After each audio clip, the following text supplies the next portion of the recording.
Hello, everybody. I thought today we would talk a little bit about your approach to managing a team.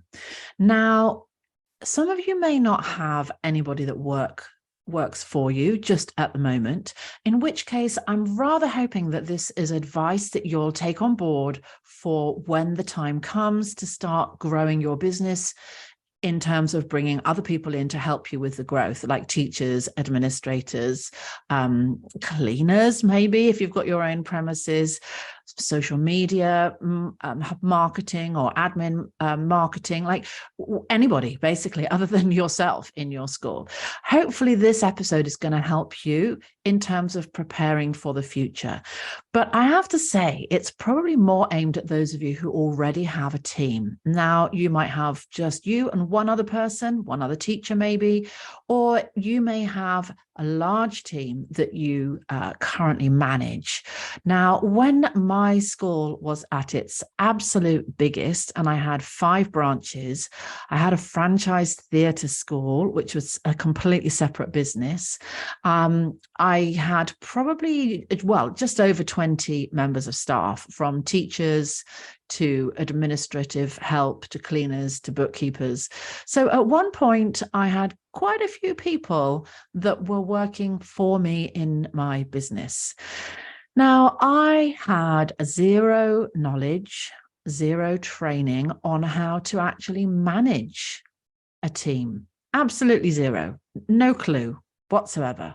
So I just kind of set about doing things in a way that I thought I should be doing them. So I was nice to my team. I was friendly. I'd like to think I was approachable.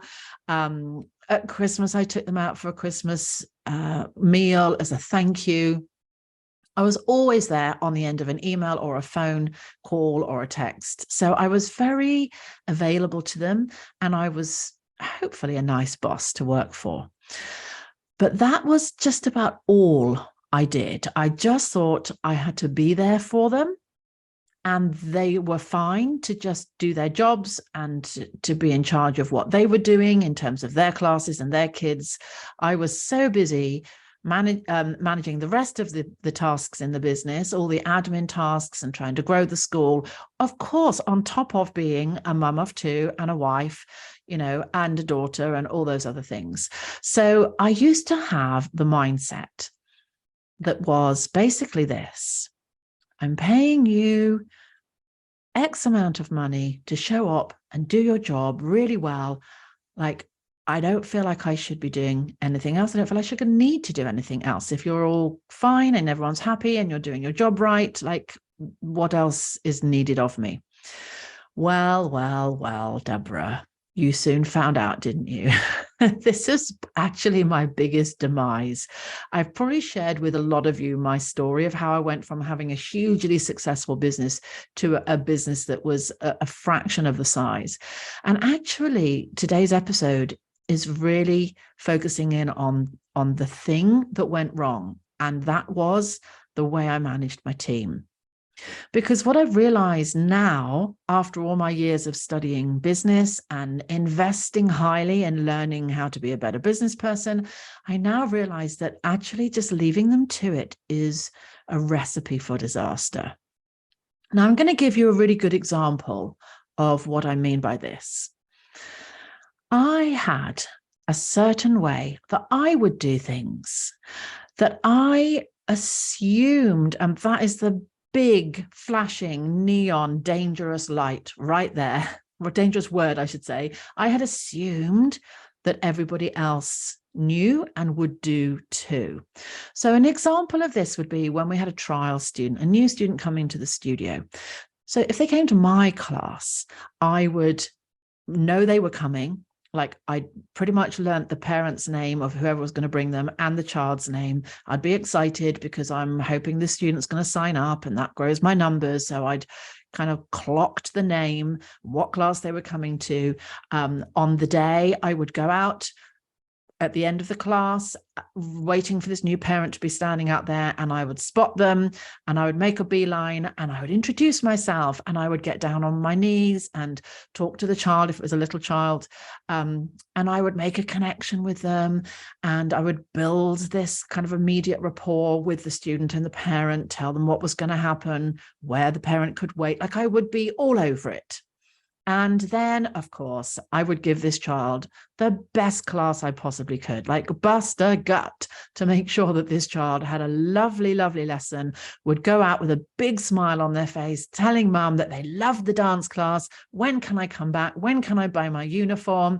I would go out with the child at the end, tell the parent that the child had done really well, give them some lovely feedback, talk to the child again, tell them what needed to happen next, wish them, safe travels home. Can't wait to see you next week. You know the things. You know the things because you do all these things. Like, I'm not teaching you guys how to do this because you're the same as I used to be. You deeply, deeply care that every student has an amazing experience, because we deeply, deeply care that they sign up because we really want our school to grow and we really need the income, right? So we go to a lot of effort, we put a lot of energy, a lot of love into that trial student. So this is just an example I'm using, trial students. Now, I assumed, back to that neon flashing danger word, that everybody else that worked for me did this exact same thing. So I used to have a little book. This is way back when everything was on pen and paper. Yes, those old days. I used to have a book by the side of the telephone in the office, and all the tasters would get written in this book. Like, we had a little page, a little form we would fill out. And I would flick back through this little booklet, every 2 or 3 weeks, maybe once a month. And I'd look back and I'd kind of look at it and I'd say to my administrator, what happened to so-and-so? Did they sign up? Yeah, yes, she signed up. She's doing ballet and modern and tap, and she's bought the uniform. Great, wonderful. Go through the book. And what about this one? Has this one signed up? No idea. Don't even know whether she turned up for a lesson. I'd be like, oh, okay. What about this one? Did she sign up? Yeah, I think she did. Yeah, I remember seeing her, but yeah, I don't think that one came back. And kind of so it went on. And I would go through, and maybe 10 or 15 trial students had been through the door, but probably only about half of them had actually turned up, showed up, done their class and signed up. And I would look at all these names, and they were pretty much all names of classes that were taught by my teachers, not by me. When I looked through the book, all the ones that had definitely signed up were all mine, all the trials that I had taken, and a couple of others from the teachers. So I was like, I went into straight off, slightly cheesed off mode, because I would think, oh, great. So, what are my teachers not doing then that I'm doing? How come my students all seem to sign up, but my teachers don't always sign up? And how is it that I don't know whether they've signed up or not? Like, why aren't they telling me if somebody doesn't come back? So I thought I would just share with you guys today the planners that I have produced for dance school owners, because these are flying out of Amazon like hotcakes. And if you don't have yours yet, then all you have to do is pop to Amazon and type into the search Deborah Laws, and all 3 books will come up. So the ultimate dance business planner I designed for you so that you had a little bit of a Deborah on your desktop. The planners are full of business training, tips, motivational quotes, things to do at the start of the month, things to do at the end of the month, ways in which you can plan out your marketing and your retention, and they are selling all over the world. So go to Amazon, grab your #1 best-selling Ultimate Dance Business Planner, and enjoy mapping out the growth for your studio. And this just kind of went on for, well, I'm quite embarrassed to say, for years. And it wasn't until I started to do the business learning that I went on when I got myself a coach and I got myself on a program of coaching for dance, performing arts principles. And I started to learn about team and leadership and all these things. And one of my mentors said to me, and honestly, it was like a bit of a slap around the face. It was that much of a wake-up call. I said, and I was explaining this situation, and I said, and then they don't always sign up. They always sign up with me, but they never seem to necessarily sign up when it's one of my teachers. Like, I'm really frustrated that they don't do the things that I do. And she turned around and she said to me, Deborah, why would they do all those things if you haven't trained them how? And I just kind of stopped in my tracks. And she said, I'm guessing you haven't done any training on this. I was like, well, no, I haven't done any training, but just assumed that they would go out and chat to the parent at the end. And she said, why do you assume? And I said, well, surely that's just common sense that you go out and you engage with the parent and you tell them how great the kid was. And she said, no. She said, it's not common sense. It's what you do. It's how you would approach that situation. It feels like common sense to you.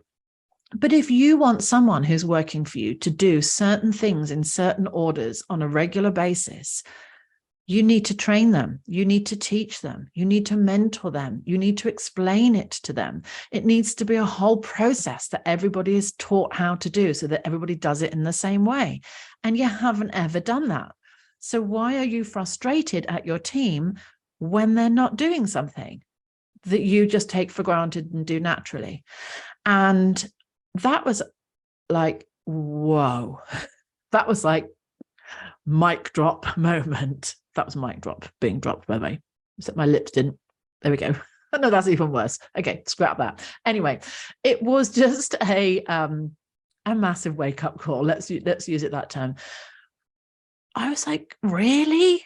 I need to train them on talking to parents. I need to train them on giving a child an amazing first class. I need to train them to learn the parent's name before they turn up. And they were like, yes, of course you do. And I was like, I've not been doing that for the last 20 years. And it made me just sit back and think, gosh, what else does my team not do that is not their fault? And this is the big learning here. What else do they not do because I haven't asked them to do it, because I haven't given them the guidance, because I haven't made them realize how important it is? Teachers just turning up, teaching a class, however great they are as teachers, and then going away again is the bare minimum that a teacher feels they owe you, because that's what they're being paid for. If you want them to do anything else, then you need to teach them that. If they've not run their own school before, or they've not had that same sense of excitement and urgency that we get when a new child turns up, why would they be excited and put lots of effort and energy in? Imagine if you're teaching a class with, 16 kids and your maximum is 20 and you've got exams coming up. Like, actually, as a teacher, do you get excited about the thought of having a 17th member in your team? Or do you think, oh gosh, now we've got a new one and I'm right in the middle of our exams are 4 weeks away. And now I've got this new student to look after. Like, I'd actually rather I didn't have any more students right now. I'd rather we just stay as we are. They have a very different mindset. They have very different priorities.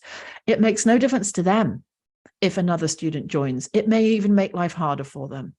So this is very different to a dance boss. We're busy thinking, great, awesome, another £7.50 a week, or maybe more if they do multiple classes, and maybe more if they buy uniform. Like, we are, of course, excited for the child, but as a business, we're excited for the fact that it's going to benefit the business. But teachers aren't. Teachers aren't, unless they feel fully engaged with the growth of the school and they love and adore you and worship the school and they want to see the school grow, and unless they've had training. Are you feeling me, folks? Like, are you with me on this one? Like, I'd really love to know, because I have this really horrible, I used to have this really, really horrible sinking feeling that I was the only person that didn't get it. Like they didn't treat their team as they should have done. I felt this guilt, if you like, around the fact I was such a bad dance boss. It wasn't until I started coaching this stuff that I discovered that actually most people aren't doing anything either. I wasn't the only one. So I don't have quite the same amount of guilt around it now. But if you're listening to this and you're thinking, oh my gosh, this is literally me. Like, I'm also a Deborah, an old version of Deborah, I have to say. And you've got light bulbs going off and you're thinking, oh my Lord, like I am this person that Deborah's just admitted to being, then I would really implore you to start thinking about how you're going to lead your team. And in fact, if you're interested, I have a masterclass, which is called Lead Like Never Before. And masterclass is like little short mini courses. There are several videos, a workbook, and a whole load of training in certain topics. You can go to my website, which is www.dancebusinesslab.com, and click on Work With Me, and then go to the shop. And you'll see that there are masterclasses, and there's one in there called Lead Like Never Before. It's under the heading of team. It's not hugely expensive. It's about £60, I think. I'm not sure what that is in dollars. And you can download and have the course instantly, teaching you how to do all this stuff and everything that I learned around being a way better leader. So yeah, check that out if you feel this podcast episode has resonated with you, and if you think that you would love to learn more, because the downside of the fact that I didn't recognize this sooner was just huge. Like, I look back now and I think of how many trial students we lost over the years because I wasn't teaching this stuff. So I hope this has been a little bit helpful for you today. I really do. Please, if you've loved the episode today and you've gained something from it, I would love it if you would leave me a review and rate the podcast.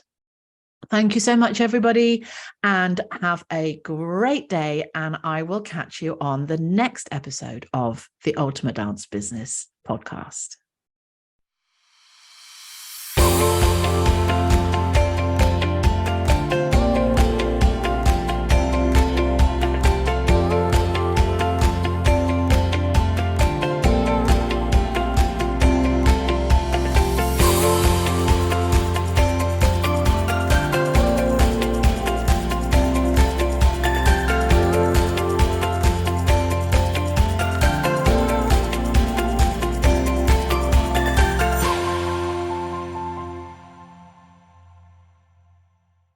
Are you looking to get precious time back in your life so you can make more time doing the things you love?